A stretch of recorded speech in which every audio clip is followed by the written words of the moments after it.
નમસ્કાર મિત્રો આપણા ધારાસભ્ય ચૈત્ર વસાવા એવું કહે છે કે જે પ્રકારે એફઆરઆઈની બાબતો હતી તેનું આયોજન પણ થઈ ગયું હતું અને બેઠકમાં જે ચૂંટાયેલા ધારાસભ્યો કે જિલ્લાના પ્રમુખોએ જે આયોજન આપ્યું હતું તેની જગ્યાએ અમલીકરણ અધિકારીઓએ કેટલાક જે એજન્સીઓવાળા છે તેમને કોન્ટ્રાક્ટ આપી દીધો હતો અને બારોબાર 60 કરોડનું આયોજન પણ કરી દીધું હતું, પણ 60 કરોડની જગ્યાએ એમને માત્ર 50 કે 60 લાખ રૂપિયા જ ધારાસભ્ય તરીકે મંજૂર કર્યા. અને અમે આ કલેક્ટરશ્રીને અને પ્રયોજન અધિકારીને અમે સ્પષ્ટ કીધું કે જો આવનારા દિવસોમાં ચૂંટાયેલા પ્રતિનિધિઓના કામો જે કરવામાં નહીં આવે અને જો તેમને કલેક્ટર કચેરીએ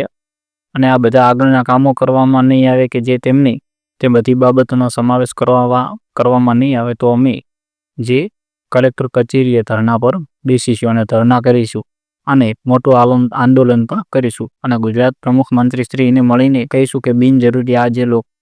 અમારા લોકોને જે બિનજરૂરી કામો કરીને થોપી બેસાડવામાં આવે છે એ પણ અમે રદ કરીશું. અને મિત્ર ચૈત્રભાઈ વસાવા એવું પણ કહે છે કે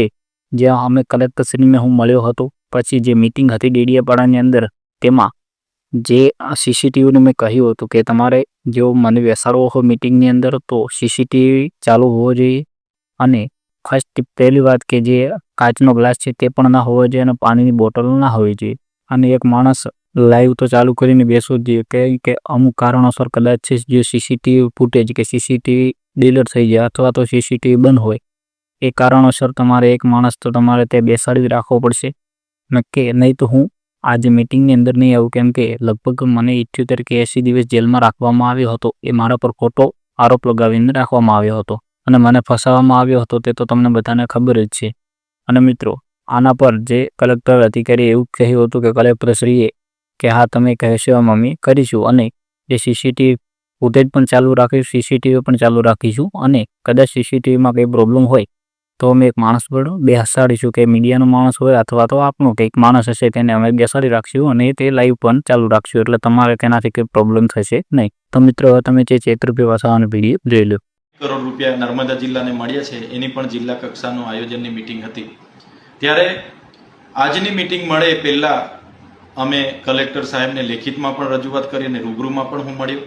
મારી કલેક્ટર સાહેબને એ જ વિનંતી હતી કે જ્યાં પણ તમે મિટિંગમાં લેવાના છો ત્યાં સીસીટીવી કેમેરા ચાલુ હોવા જોઈએ અને એક વ્યક્તિ લાઈવ રેકોર્ડિંગ કરતો હોવો જોઈએ, કાં એ મીડિયાનો હોય કાં તો આપણો માહિતી શાખાનો હોય. તો એમણે તાત્કાલિક સૂચનો આપ્યા અને ત્યાં એક વ્યક્તિને લાઈવ રેકોર્ડિંગ માટે પણ રાખ્યા અને સીસીટીવી કેમેરા પણ ત્યાં ચાલુ કરાવ્યા. બાદમાં મિટિંગ ચાલુ થઈ તો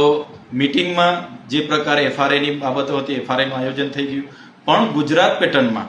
અમે ચૂંટાયેલા ધારાસભ્ય તાલુકાના જિલ્લાના પ્રમુખોએ જે આયોજન આપ્યું હતું એની જગ્યાએ અમલીકરણ અધિકારીઓએ કેટલાક એનજીઓ એજન્સીઓ અને કોન્ટ્રાક્ટરો સાથે મળીને બારોબાર 60 કરોડનું આયોજન કરી દીધું છે. એમાં માત્ર 50-60 લાખ રૂપિયાના જ કામો આ ધારાસભ્ય તરફે મંજૂર કર્યા છે. ત્યારે કલેક્ટર સાહેબશ્રી અને પ્રાયોજનાધિકારીશ્રીને અમે સ્પષ્ટ કીધું છે જો આવનારા દિવસોમાં ચૂંટાયેલા પ્રતિનિધિઓનું કામો મંજૂર કરવામાં નહીં આવશે, એનો સમાવેશ કરવામાં નહીં આવશે તો કલેક્ટર કચેરી ખાતે અમે ધરણા પણ કરીશું. માન્ય ગુજરાતના મુખ્યમંત્રી